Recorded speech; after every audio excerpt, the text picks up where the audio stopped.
This is Heather Vickery with the Brave Files podcast, and you are listening to Pop Goes Your World. If you haven't already, subscribe on iTunes. And while you're there, please leave us a rating and review. And now it's time for our feature presentation. I'm Chris McBrien, and the pop culture from Generation X is everything to me. And I'm Derek Myers, and I'm here to educate Chris on the great pop culture of today's generation. Episode 334, Anchorman, The Legend of Ron Burgundy, movie review.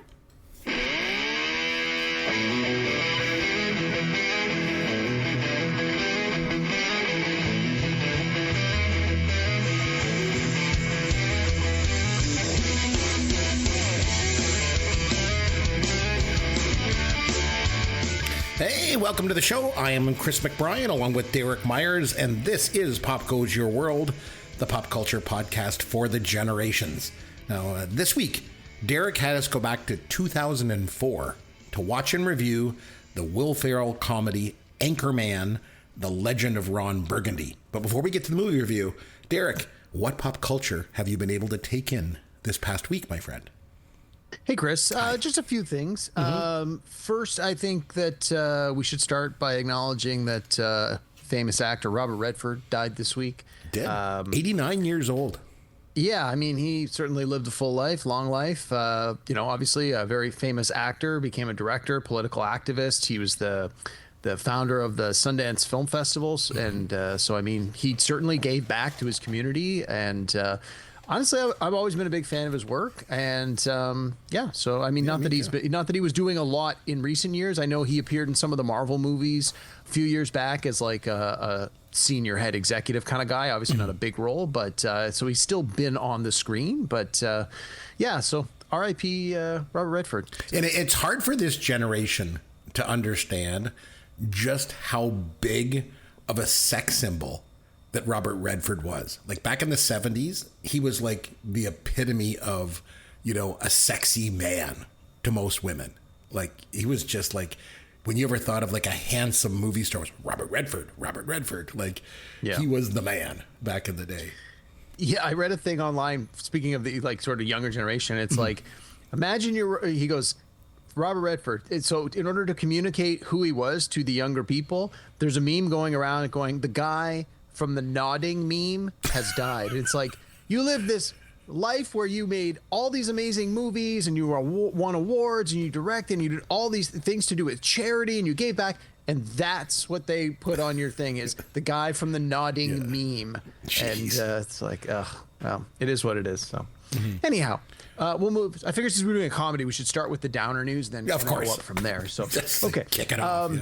A little bit of downer though still. So we had the Emmys were just this past week, and the Emmys are the awards for greatness in television. While a lot of the shows that won, a lot of the critics felt this was one of the years when, sort of quote, the Emmys got it right. A lot of the things that were believed to be the best in their categories this year, like a lot of the favorites won, a lot of the critical darlings won. One of the shows that swept across the board was the show Adolescence. It won for like best miniseries. And I remember telling you when I watched this, so it was 4 1-hour episodes. I think it was Netflix, I'm pretty sure. 4 1-hour episodes. Each episode was created as one long shot that takes place in real time. So it's literally a 60-minute one shot. Now, I don't think it was literally one shot. I think there's some clever camera work done, to hide where they did their little edits. But there were still very, very long stretches where it was just one ongoing thing. So from a technical point of view, it was excellent in that regard. And the guy who was the director won for best directing, as I believe he should have, and he did. But the performances were great, and all the lead performers won for their nomination as well. And I mean, the downer of it is that the subject matter is hard to watch, but it's certainly relevant in today's world. So if you haven't seen Adolescence, you might want to check it out. But yeah, and then a lot of other shows. The Studio won for best comedy. Seth Rogen won a bunch of awards. I think I mentioned I watched the first couple. I couldn't really get into it. I think it was a little too much inside baseball. Like it was too much behind the scenes that I was just not overly interested in, but I Did can you stay understand with why it? the industry liked it. No, I only watched the first two. Oh, And I was geez, in you for should me. stay with it. It is so good. It is brilliant.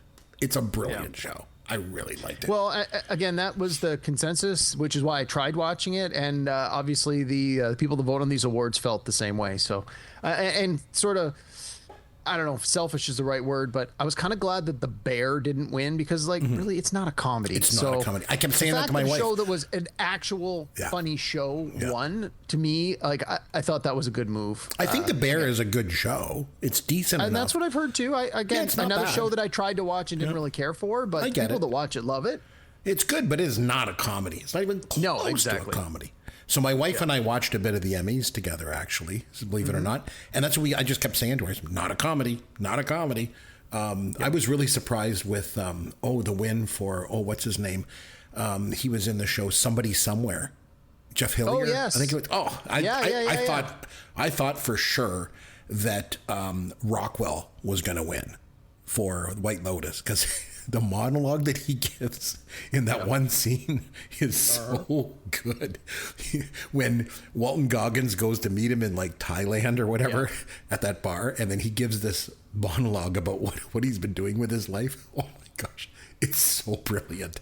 I thought he was going to win, so I was a little bit surprised when that Hillier won. But Hillier was good. He kind of just plays himself in the show, I think. It certainly seems that way. Yeah, but he was a good character, and he was such a good friend to her. Like it was a heartwarming performance. So it was a really good show too. If you're not watching Somebody Somewhere, you should watch that. Oh, it's amazing. And then we'll move on. So I had a chance to watch. There's a new show that started on HBO called Task.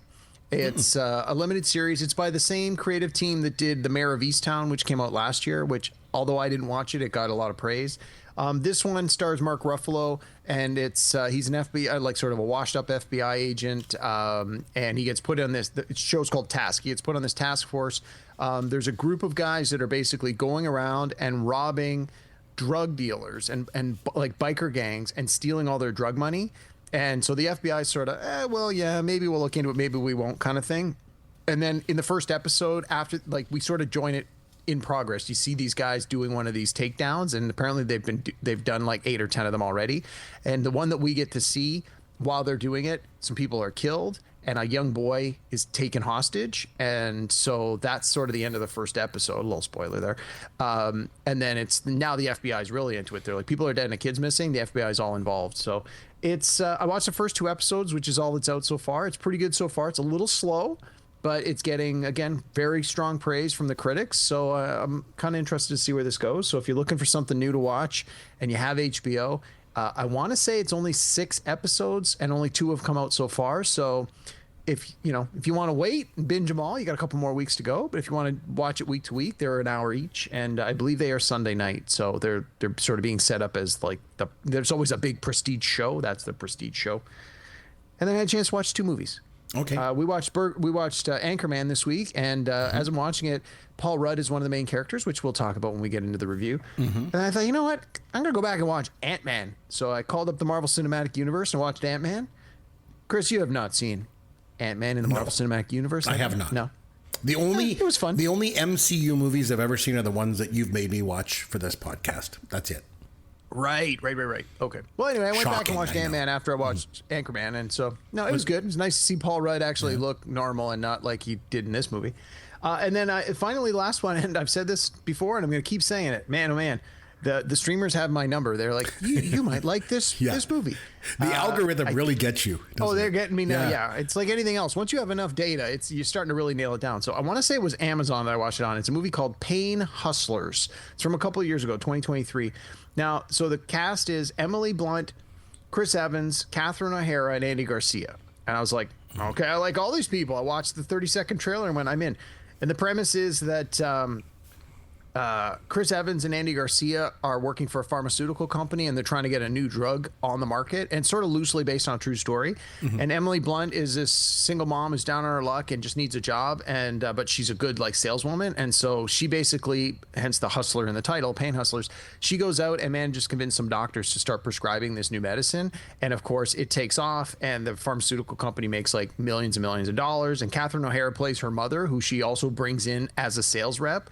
And, the first half is the rise the rise to power, and the second half is greed takes over, and now there's a huge fall. And so it follows a formula that you've seen before, but it was good. I mean, if you like those performers, it runs a little over 2 hours. I want to say like 205, 210, but no, I really liked it. So, Kane Hustlers. It sounds like a movie. First of all, I would say that the title's kind of dumb, but it sounds like a movie version of Dope Sick, that show. Very much, yeah. That same you had told me idea, to watch. Yeah, and it was quite good.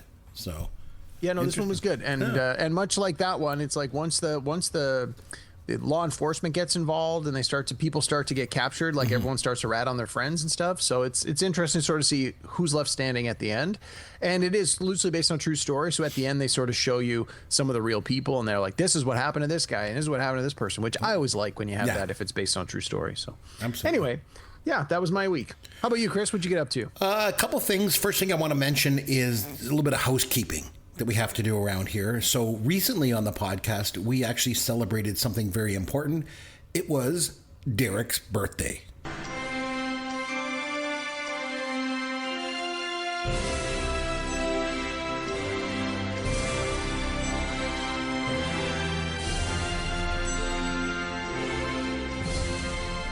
So, what are you now, 76 years old?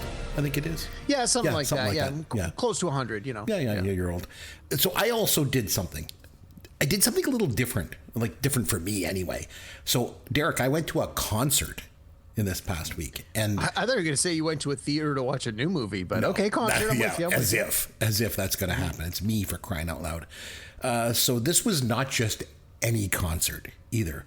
I wanted to surprise my wife with something fun to do. So we went to downtown Toronto to the Lady Gaga concert last week. Wow. Man, let me tell you, it was a spectacle. Like it was not even a concert. It was more like a theatrical performance. My God. So we get there and like, I don't know a ton about Lady Gaga going into this. I know it's a shock. I want to talk a little bit about her fan base, first of all. I would say before the concert was almost as much of a spectacle as it was when she hit the stage. Like, she has this diverse fan base, to say the least. Her fans are like super devoted to her. I think she calls them little monsters, if I got it right. And she has a very large gay fan base. And let me tell you, it was something else. The only word that kept coming to my mind was fabulous. Like, and it was. I just kept looking around the building and I'm like, this is fabulous. Like, it was amazing. Oh, and on an aside, I wanted to mention, someone reached out to me recently and said that Spotify suggested to them that if you like Pop Goes Your World, you may like these other podcasts. And two of them were about gay culture and lifestyle. So I thought that was kind of interesting. I don't know, it's kind of cool. I'm not sure why the algorithm... Maybe the algorithm thinks you and I are like a married couple. Maybe. Because the way we bitch and moan. Yeah, maybe that would make sense, I guess. But anyway, I thought that was kind of cool. But anyway, so back to the concert. I want to talk about it. The people there were absolutely amazing. There was like all this like love and camaraderie in the building. And like I said, I didn't know a whole lot about Lady Gaga before I went to this. My wife really likes her. And so I've heard some of her stuff, but I will say this. That woman is one of the best singers on the planet Earth. Her vocals are so good. She's got like 3 octaves. And the thing with her is like, she's just as effective, you know, at doing like a dance song as she is at just sitting at the piano solo. You know, she's just incredible. You should have seen the set. It was like this big castle. She comes out, it opens the show. She comes out and she's like on top of this like massive dress. It was like 20 foot tall. It looked like a big bird cage with a dress over it. And she's like up on the top of it and she's singing a song. And then the dress opens and it's like this cage. And there's like all these dancers inside. And it's like a jail. And she comes down and she lets them out. And they break out into this dance number. It was just something else. I'm used to what you would call quote unquote concerts. You know, like the Bare Naked Ladies or like ZZ Top that me and you went to see together. You go, you see the band, they come out, they do their songs, they go off. Lady Gaga puts on this full-fledged theatrical experience. It was just absolutely amazing. So I did something very different for myself this week. So nice. I'm going to share it. Sounds like you had a good time. It was amazing. Okay, I also got this. Here's your dad joke of the week. Derek, what did the sushi say to the bee? I don't know. Go fish. Wasabi. Wasabi.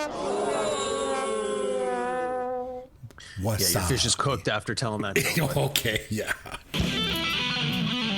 Breakin' 2 Electric Boogaloo movie review. This is a danceicle. Based on my toned physique, I was never much of a break dancer. It's contextual. You read that out of context. Apparently. You know who you are, Derek? You're like the developers who want to shut down miracles. It looks ridiculous. Shabadoo. What you would expect from people who really have never been in anything else except, I assume, Breakin' 1. This dude cannot act. I think that's safe to say. Boogaloo shrimp. That's because they were leaving it open for Breakin' 3 Electric Boogaloo. Okay, so Derek, I think for the sake of brevity, I'm just going to go with Anchorman rather than the full title, Anchorman, The Legend of Ron Burgundy. Okay, so this is your movie pick. We're going to start things off the way we usually do. Why did you want me to watch this movie? So, a couple of reasons. I have recently read some articles on Anchorman, and they were talking about it on one of my podcasts recently, and I was just thinking, we don't review a lot of newer comedies. In fact, we talk about how there are not a lot of newer and by newer I mean like in the 2000s. I mean, we've done a few of them, but there are not a lot of, we'll call them good or even great comedies. Right. And so it's just true. It's just true. Yeah. I mean, and believe me, I'm happy to do like dramas and sci-fis and action movies and post-apocalyptic whatever, but it's nice to throw in some other stuff, especially stuff that's not like IP or franchise stuff. And so I thought if we do Anchorman, that'd be a good way to talk about the comedies in the 2000s, and it'd give me a chance to potentially bring up some of the things that I've been reading about the movie recently. Plus, you had mentioned you had never seen it start to finish. Now, I imagine, and we'll talk about it, there's a lot of stuff in this movie that is quoted. There's a lot of memes that have come out of this movie. So I'm sure there are some areas of the movie that you are or were familiar with. Maybe you didn't have the complete context, but and we could talk about that as we go through. But I hadn't seen this movie in a while, and my relationship with this movie is a little unusual in that, number one, I'm not a huge fan of Will Farrell. I feel that he can be very good in very small doses. Even when he was on Saturday Night Live, I would find he would be in 4 or 5 sketches, and I'm like, maybe one of them I would love, and the other couple I would be like, I'm not digging it. Largely because I sort of felt like I had enough Will Farrell. But I find when he's good, he's really good. And so when I first watched Anchorman, I did not watch it in the theater. I saw this on video or probably on cable many years later. Mm-hmm. And largely because a lot of my friends were watching it and quoting it. And I thought, okay, I want to get in on this. And honestly, I didn't really love it the first time I watched it. But it's one of those ones that is on a lot. And it just keeps coming on. And so you watch it and you watch bits of it. And people send you clips. And then so I've rewatched it a number of times in the last 20 years. And it started to come around a bit. And by probably about 10 years after this movie came out, that was sort of when I started to really, maybe it was just I started to get it a little more, and it became a little bit more common in a lot of, again, my friends and I, we quote a lot of movies and TV shows, but this is one that has a lot of quotes in it there where things would just come up again and again. And so you sort of learn to love it kind of thing. It's like an arranged marriage.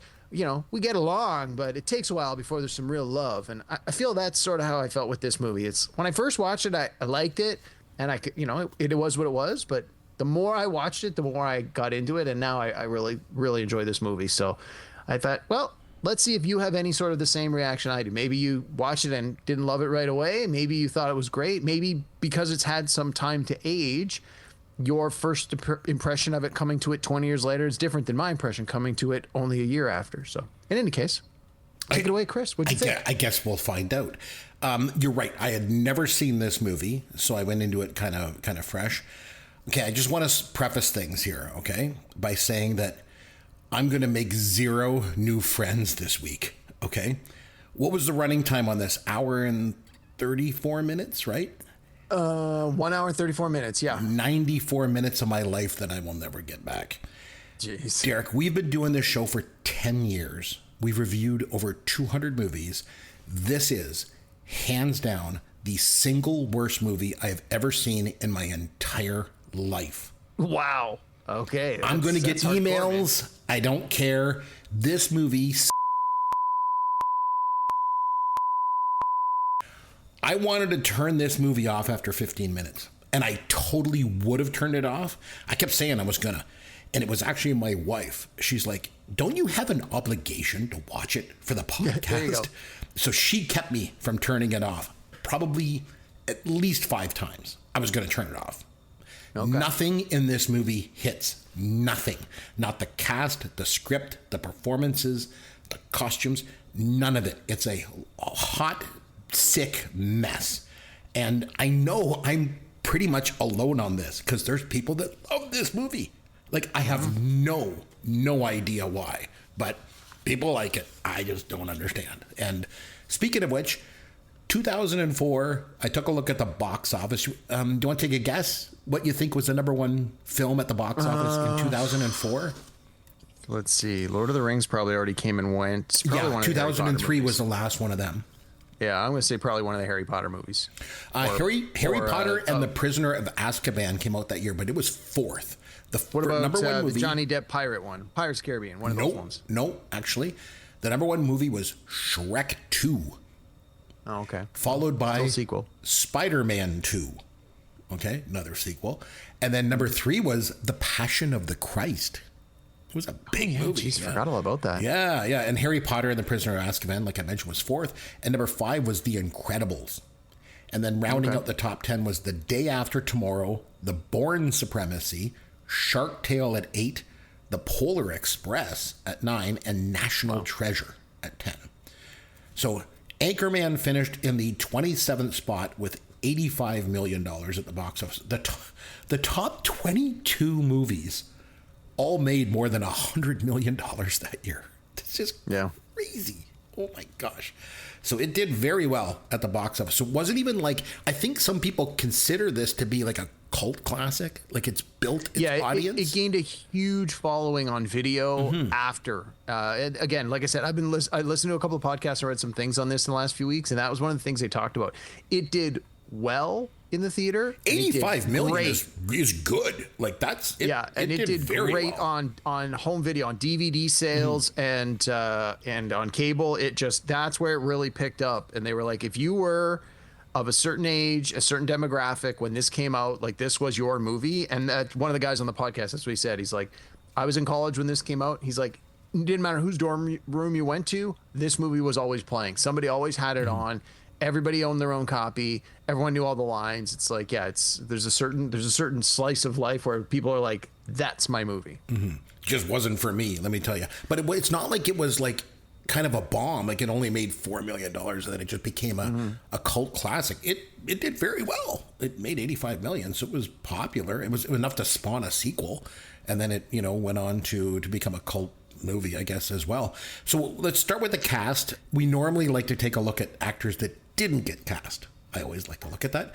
For this movie, I was going to say, just who gives a shit? But for the sake of the podcast, I'll run them down for you. So Dan Aykroyd was actually the original choice to play the stage manager that was played by Chris Parnell. Okay. And yeah, he didn't play that, obviously. Alec Baldwin was the first choice to play Frank Vichard. That was Luke Wilson's character. Okay. Maggie Gyllenhaal, she auditioned for the part that Christine Applegate played. Ed Harris, in the original draft of the screenplay, they actually had like cast ideas written onto it, and Ed Harris was suggested to play the boss, Ed Harkin, that Fred Willard played. Got it. Lucy Liu was also considered for the lead female role. John C. Reilly was the first choice to play Champ Kind. He was the sports guy, right? Yeah, and he and Will Farrell went on to do a bunch of movies together. And then Ben Stiller was the original choice to play Brian Fantana. That was Paul Rudd's character. And Ben Stiller obviously still do a cameo in it. So, but we'll start with Will Farrell. I agree with you. You said something at the top that I agree with 100%. I can only take this guy in small doses. Like, as a supporting guy, I'm okay with him and stuff. Like in Old School or Austin Powers when he was Mustafa, I can take him. Yeah. But generally speaking, I am not a huge fan of Will Ferrell either. I felt he was absolutely unwatchable in this movie, like colossally untalented. He was the Yoko Ono of comedy movies in this, I thought. Why? I want to know why you think he was on. I don't necessarily disagree with you, but I'm curious as to why. He didn't. His character was terrible. His mannerisms were awful. He had no charisma. He's supposed to have this. They mentioned at the top of the movie, is like, oh, he has this velvety voice. He does not have a velvety voice. He's got a terrible voice. It's like, I don't know. He's just completely the wrong guy for this movie. But it's not even his fault too. The script is so friggin' awful that it's like nobody could save it, especially not him. And the thing with him that kind of gets me too is that people think of him as this like comedy legend. But if you take a look at his movies, they pretty much all suck. Anchorman, well, in my mind, sucked. Night at the Roxbury, sucked. Kicking and Screaming, sucked. Blades of Glory, sucked. Bewitched, Curious George, Land of the Lost, Get Hard, all sucked. The only movie that was any good with him in the lead role was Elf. And I would argue that had more to do with the script and Jon Favreau's direction than it did with Will Farrell. You know? You left out Step Brothers and Talladega Nights. Both of which those sucked. are two movies I don't care for. They are very popular. Yeah, but they both sucked. So Will Farrell, he got started out with the Groundlings in L.A. I've mentioned them a couple times here on the podcast. It's kind of like Second City of the West Coast, you know? Right. And like there's alumni out of there like Phil Hartman and Lisa Kudrow and Paul Rubens, Edie McClurg. We mentioned her, I think, even last week.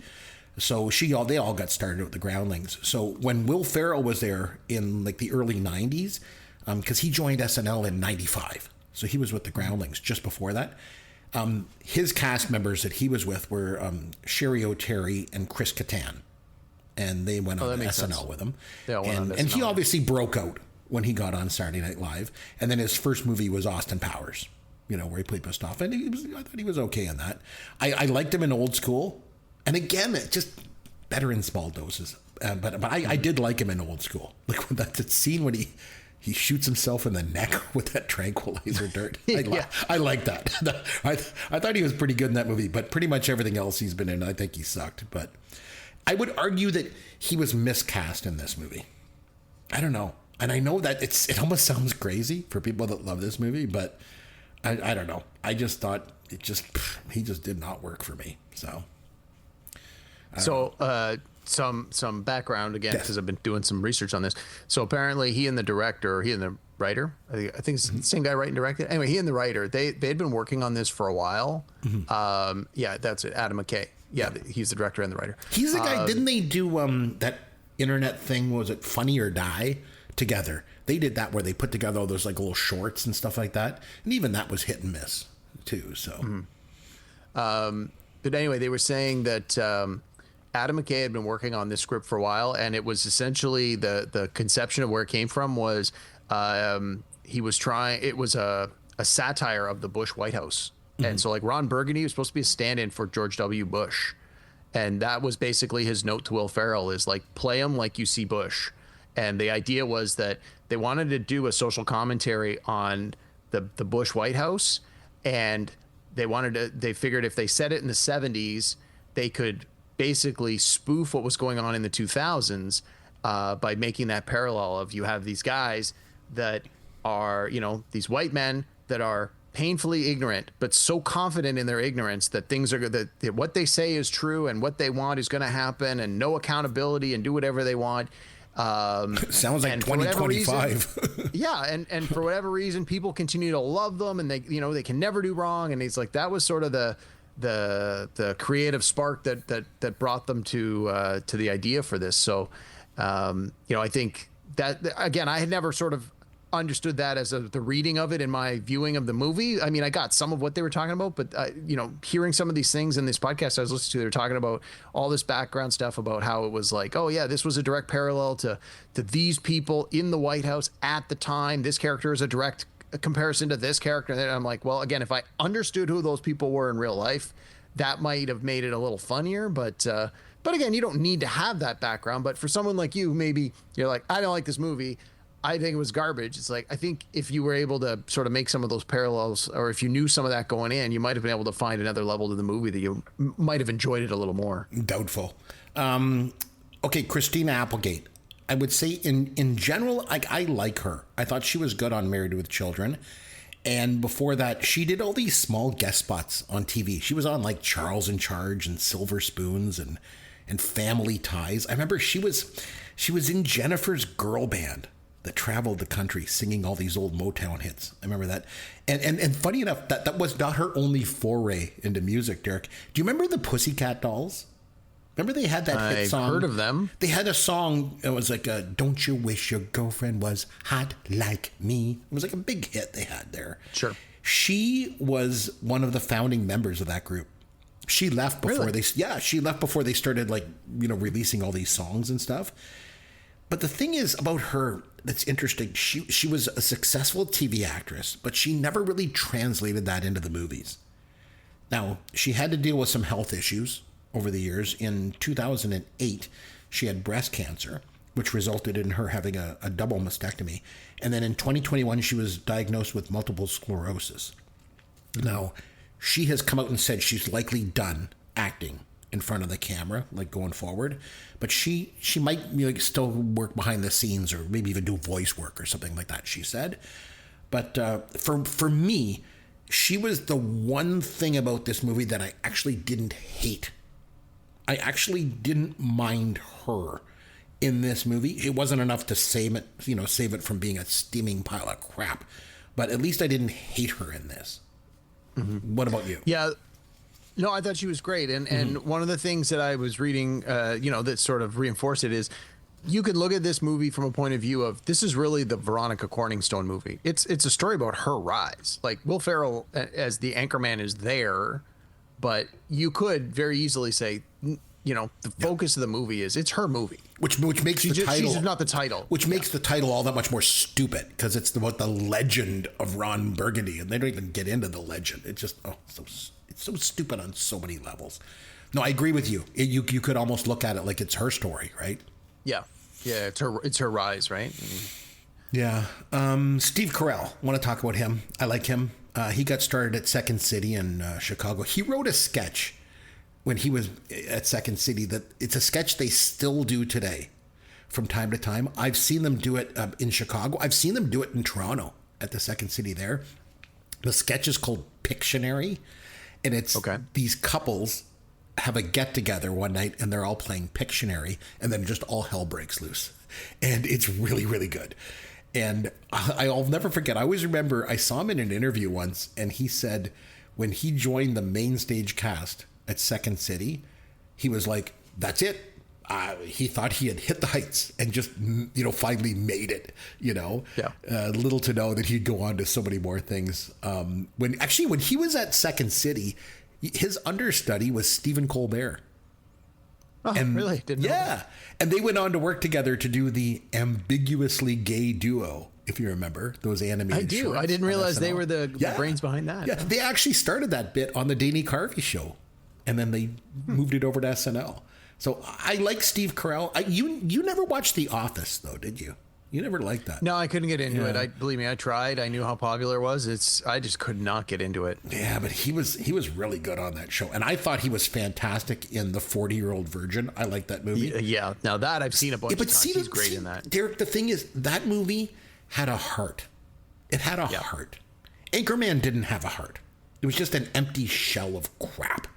But, Steve Carell, I don't know what he was doing in this movie because he's done pretty well for himself. He's been able to do dramatic roles. If you ever saw Little Miss Sunshine or something like that, he's been able to break out. So Paul Rudd, also want to mention him. This guy famously never ages. So there's that meme on social media. I don't know if you ever saw it. It's where it's him and Wilford Brimley, both at the age of 52.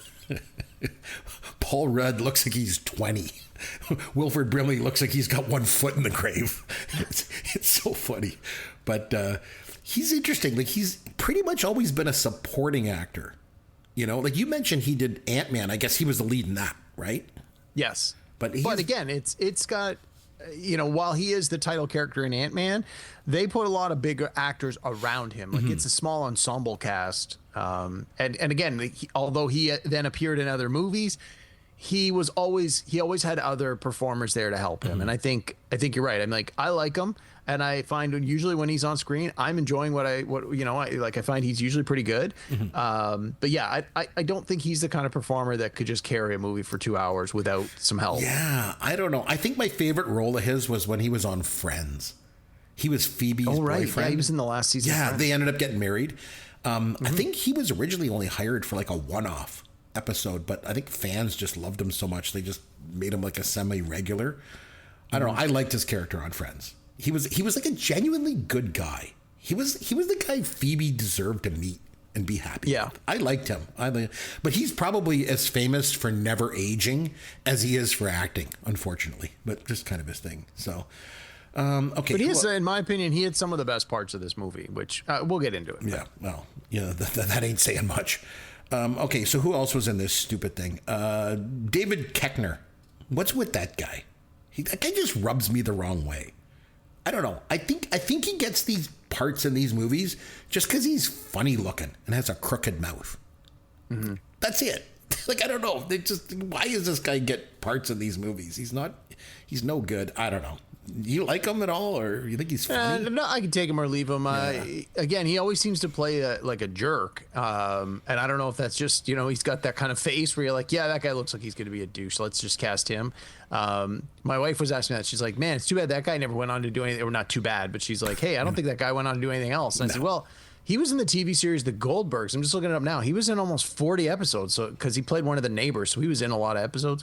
And I mean, he's been working, but he's not done anything crazy. And he's one of the main voices, or one of the supporting voices on the cartoon series American Dad. He's done 66 episodes of that. All right. So again, he's working. He's getting paid. But, Fred Willard, I want to mention. I like Fred Willard.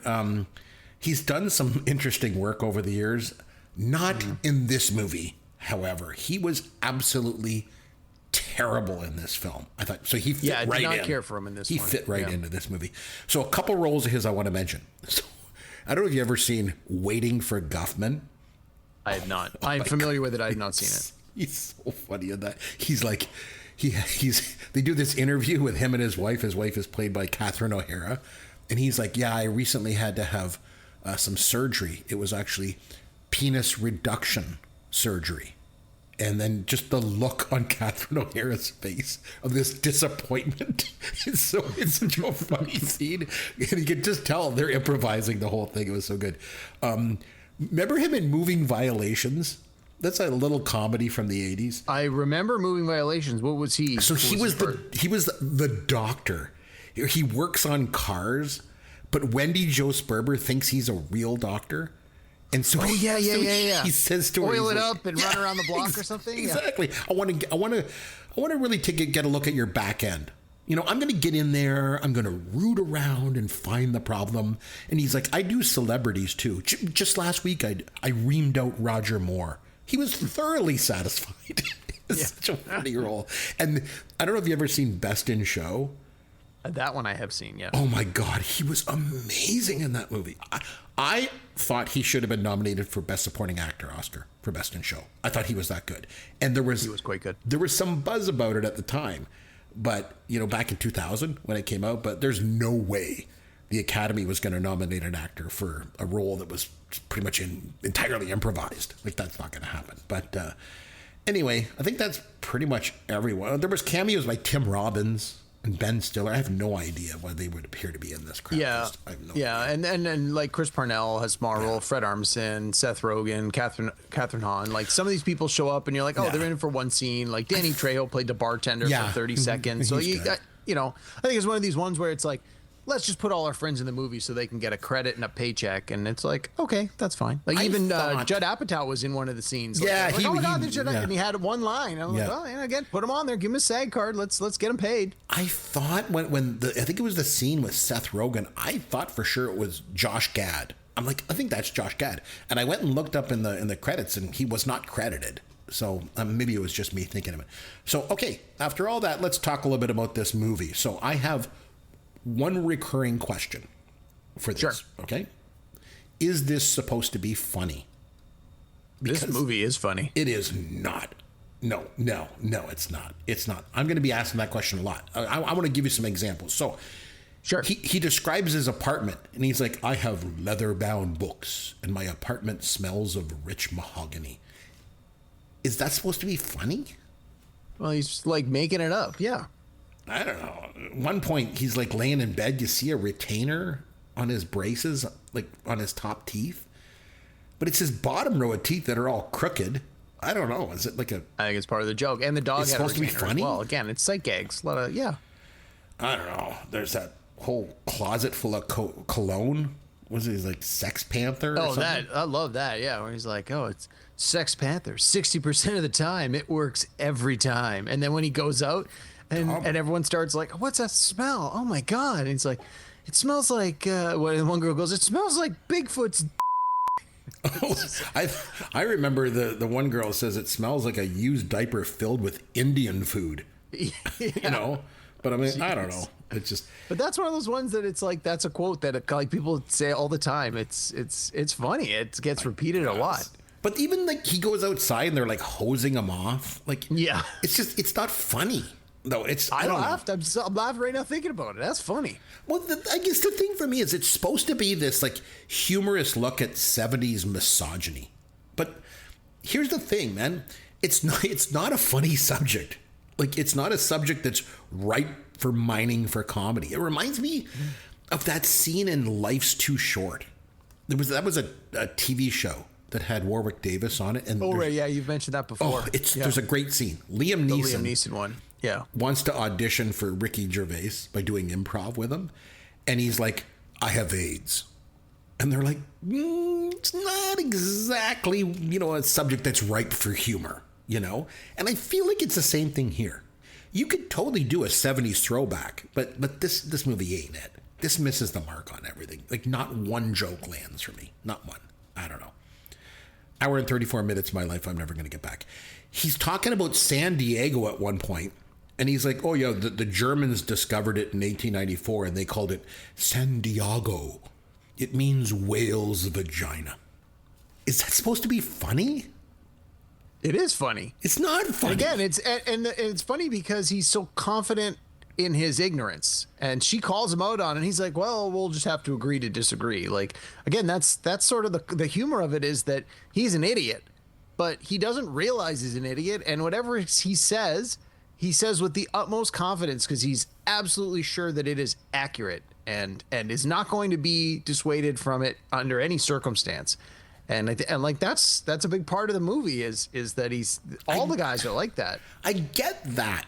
But it just doesn't feel like he conveyed that effectively. I don't know. I didn't think so. And so much of it is improvised. Like hopefully you watch through the credits. They did a bunch of the outtakes, and on the DVD there's like 30 minutes. As soon as the first credit, I can turn this garbage off, and I did. Yeah. So I didn't. But watch it. It reminded me of like the Cannonball Run, where you'd see like they would do the scene 10 times, and every time it would be something different, and he would just like riff on it. And apparently that's what they said with a lot of the scenes. There was, 10, 15 minutes of things that they were like, hey, just keep going, do it over and over again. Like at the very beginning when he's doing his vocal warm-up exercises, apparently there's like 30 minutes of that where they're just like, just keep going. And so they just cut it out and used a few of the ones from it. But some of the lines that are the most ludicrous, you're clearly realize, like the audience clearly realize like, well, that's Will Farrell improvising. But yeah, no, I think a lot of it is really funny. I don't know. Fred Armisen, you mentioned, he plays Tino, that bar owner. He comes over to them and he just starts talking this like word salad. Is that supposed to be funny? I don't understand what you mean. You couldn't understand what he was saying? Yeah, he just like blah, blah, blah, blah, blah, blah, blah, saying all these words. Like none of it makes any sense. I'm like, what the hell is this? I don't know. I understood every word. Maybe you got to turn on the subtitles, man. I don't know. Maybe. So Ron Burgundy in that scene goes up on stage and plays like the jazz flute. And he like steps on tables, and then all of a sudden he's like under the bathroom with his like head under his stall. Like, is that supposed to be funny too? Like, I didn't get the joke. So, and the thing is that him playing the jazz flute, this is what wins over Christina Applegate? This is what wins her over? I don't know. This movie is the worst thing I've ever seen in my life. And then they end up having sex, and there's this animated sequence where they go to Pleasure Town. Is that supposed to be funny? Sure. I mean, I just couldn't. I think find it's the safe humor. to say everything you're going to ask, is that supposed to be funny, is funny, and you just didn't find it funny. I consider myself to be someone who has a good sense of humor. I mean, I love comedies. I love 80s raunchy comedies. They can be smart. They can be juvenile. It doesn't matter to me. The common thread, though, is that they have to be funny. This is not funny. It's actually shocking how unfunny this is. And I get it. I'm a cult of one. This movie got positive reviews from critics. It made a ton of money at the box office. Although mainstream audiences are not the most discriminating when it comes to watching garbage. I mean, if you think of, I don't know, just recently like Meg 2 The Trench or something can make a lot of money. So I don't know. I don't know. I just didn't understand any of these jokes. Steve Carell's like, oh man, I miss you. I miss your laugh. I miss your scent. Maybe we should get an apartment together. I'm like, what? None of it landed for me. I wanted to turn it off. I mean, it's so bad. So what the hell is Judd Apatow doing anywhere near this dung heap? It was an Apatow Productions. I was going to say, he was the executive producer, wasn't he? Yeah, he put up the money. Oh, God. I guess he's friends with Will Farrell and Adam McKay. Well, yeah, a lot of these guys, yeah. Yeah, okay, here's carte blanche. Here, do this movie. He certainly didn't have a hand in it, writing it or anything like that. You know? I don't know. Like, even that scene, we go back to Fred Willard. He's on the phone, and he's, like, talking to his kid's school. And he gets off the phone. He's like, oh, I'm sorry. Like, my son was on something called acid, and he shot an arrow into a crowd. I'm like, okay. My wife and I are looking at each other. She's like, this is so stupid. I'm like, I'm good. It's not just me. So. You nailed it. It's stupid funny. So if you don't find stupid funny, if you don't enjoy that kind of humor, you are not going to like this movie. And trust me, sometimes that's not my jam, but like with this one, the more I watch it, I'm just like, it's so outrageous. It's so stupid. It's so over the top on so many of these scenes. You just have to laugh. And then it just, over time, it's like. There are movies I like that are kind of stupid, funny, but I don't know. They're fighting and he's like, I'm going to punch you in the ovaries. I'm like, okay. And then I remember checking the time and I was like, oh, there's still 37 minutes to go.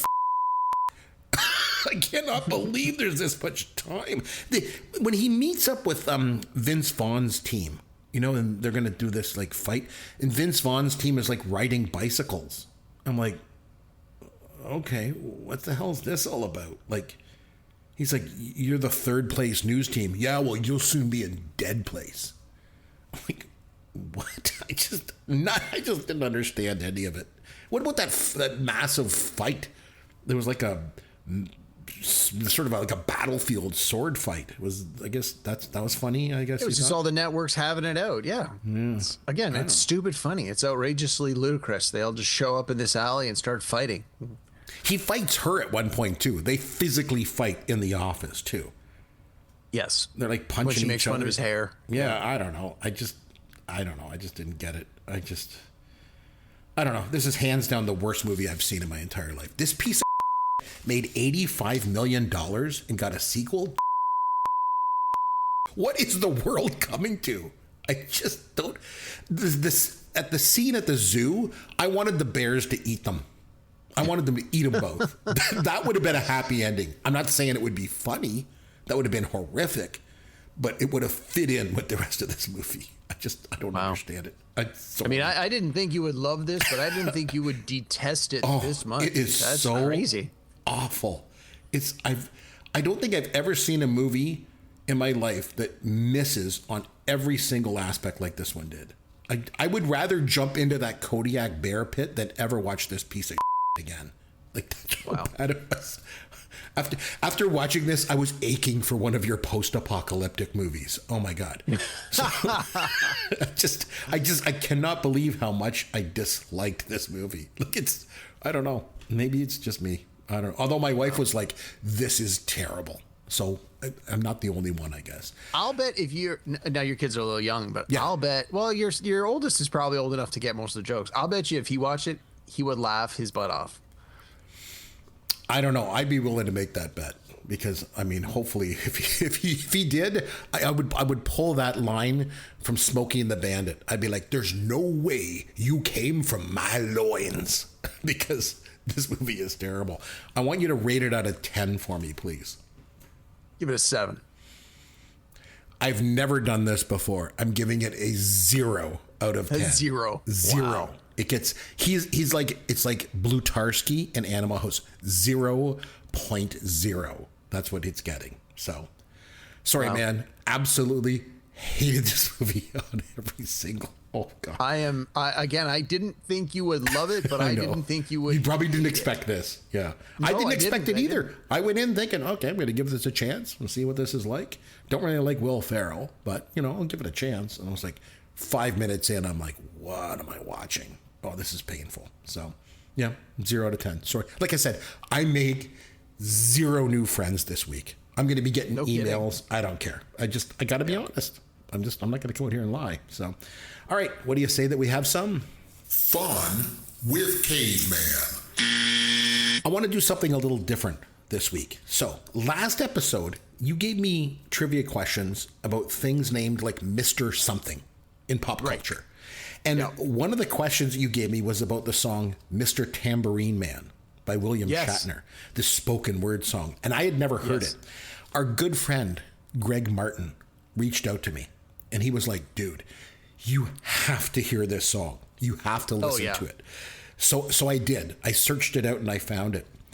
And then I descended into a rabbit hole that scarred me deeply, even worse than watching Anchorman. Did you listen to the entire Transformed Man? Because that'll scar anybody. I'm going to share with you the rabbit hole that I went down. Okay. So today we're going to have a little trivia about spoken word songs. Okay? Okay. Here's how it works. I'm going to give you the title of the song and the year, and you have to name the artist. And all of the quote-unquote songs are spoken word songs. Not a category that I excel at, so I don't think I'm going to get many of these. It's not a category many people would excel at, but there's a lot of spoken word songs out there, so let's have some fun. Okay. We'll start with some easy ones. I think you might be able to get these, okay? Walk on the Wild Side, 1972. Who's the artist? Oh, I need to give you the artist? Oh, Yeah. my God, that's Lou Gramm, isn't it? No, it's Lou. Yeah, no, I can't remember his name. It's Lou Reed. Oh, what did you say? Lou Reed. You got it. Yes. Lou Reed. No, Lou Gramm's from Foreigner. isn't Foreigner. it? That's right. Yeah, Walk on the that's not Wild the guy, Side. no. Spoken word song. Okay. The Devil Went Down to Georgia, 1979. Do you know that one? You grew up in a household full I know of the country song, music. but for the life of me, I couldn't. Conway Twitty. It's not right, but No, it's the Charlie Daniels Band. no, I wouldn't have got that. Okay, for $1 here's million, I wouldn't. Here's one you know, but you probably don't remember the artist. And from 1985, the song was called 19. You remember? Paul Hardcastle. Oh, you do know it. I know my 80s pop. You do. Wow, I'm impressed. I didn't think you'd know that one. That was like 19 in Vietnam. Average age of the It was Vietnam 19. Yeah. Saigon. Yeah. Yeah. Okay. Somewhere Down the Crazy River from 1987. Oh, that's Robbie Robertson. Very good. See, you're doing just fine. You're doing good. Okay. Everybody's Free to Wear Sunscreen from 1998. You remember that one? I never heard of it until just now. Oh, wow. Couldn't tell you. It was Baz Luhrmann. Baz Luhrmann did that one. Oh, that's okay. The director. Yeah. Okay. Yeah. This one, Paranoia from 1986. Oh, yeah. It's The Art of Noise. Yeah. It's got Bonus points if you can say who it's featuring. Yeah, it's got featuring Max Headroom. Oh, wow. Again, it's get into the 80s, you just nail it. Very good. Yeah. Okay. The Revolution Will Not Be Televised from 1971. Was that Devo? No. No, it was Jill Scott-Heron. Jill Scott Heron. I don't even know who that is. Yeah, I remember him from Saturday Night Live doing some songs. He was Sure. good. Okay, here's an easy one for you. Mr. Tambourine Man from 1978. Is that not Shatner? You were looking for somebody else. No, it's William Shatner. Okay. You got it. Okay, Rocket Man from 1978. His Rocket Man. No, that's definitely Shatner. Lucy in the Sky with Diamonds from 1978. Well, that one's Shatner as well. Iron Man from 2011. Whoa. You were on a roll. Is it Shatner as well? Oh my God. Okay, I gotta find that. Space Oddity from 2011. Well, it's the same year. He must have done another album. Is it William Shatner? Bohemian Rhapsody from 2011. How does one guy do Bohemian Rhapsody as a spoken word? Okay, again, gotta be good old Mr. William Shatner. And then going back to 1976 for our last one, Proud Mary. Who was that? Proud Mary. Come on, you're Isn't that Ike Turner? Tina and Ike Turner? No, you're on a roll. Oh, is it William Shatner again? Oh, no, I'm sorry. It was Leonard Nimoy. Oh, you tricked me. I tricked you on that one. I forgot he did one. Yeah, he did one too. It was really, really bad. Like I say, I went down that rabbit hole. Oh my God. Some of them are so bad, especially the ones that have video when Shatner's doing Rocket Man and he's smoking a cigarette, sitting on a stool. He's at like an award show and everyone thinks it's the greatest thing ever. And it's like, are they just being nice or like it was the 60s, right? Are they stoned? Like, what's up with that? It's so bad. Okay. So that's that. So next time, we've done 2 movie reviews. I guess next time we'll do a topic. What do you think? Well, since we talked at the start of the show that we lost Robert Redford this week, I got a suggestion. Why don't we go back and do a Robert Redford movie? Oh, that's a good idea. Not a movie everybody knows. We're not going to pick his biggest movies. I got a sort of a guilty pleasure Robert Redford movie I want to throw at you. Can I just jump in then? If you pick one, then the next week, can I pick one? I love it. Let's do that. Let's do that. That's a good way for us to pay tribute to him. So what movie would you like to watch of Robert Redford? So I'm going to give you a movie starring Robert Redford from 1992 that you've probably never seen before. Mm-hmm. In addition to Redford, listen to this cast. Okay. Dan Aykroyd, Sidney Poitier, Ben Kingsley, River Phoenix, Timothy Busfield, and Mary McDonald all star in the action comedy Sneakers. Oh, 1992. I've heard of that and I've never seen it. It's perfect opportunity for me to watch. It's a good guilty pleasure movie. I like it a lot. I like Aykroyd. It has no right to be as good as it is, but it has all those performers in it, and Sidney you're just like, Poitier's in it too. Yeah. Wow. Okay. Yeah. That's a good huge cast. Okay. Yeah. So in memory of Robert Redford, on Amazon. Yeah. Well, it's on Amazon Prime.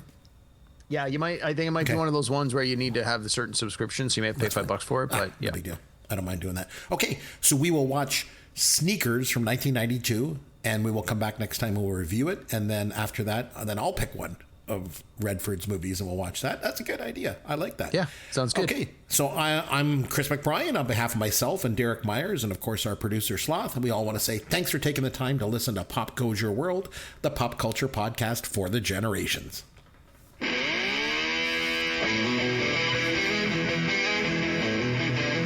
Thanks for listening to Pop Goes Your World. You can contact Chris and Derek at popgoesyourworld.com. Please take a minute and review the podcast on iTunes or wherever you download and listen to the show.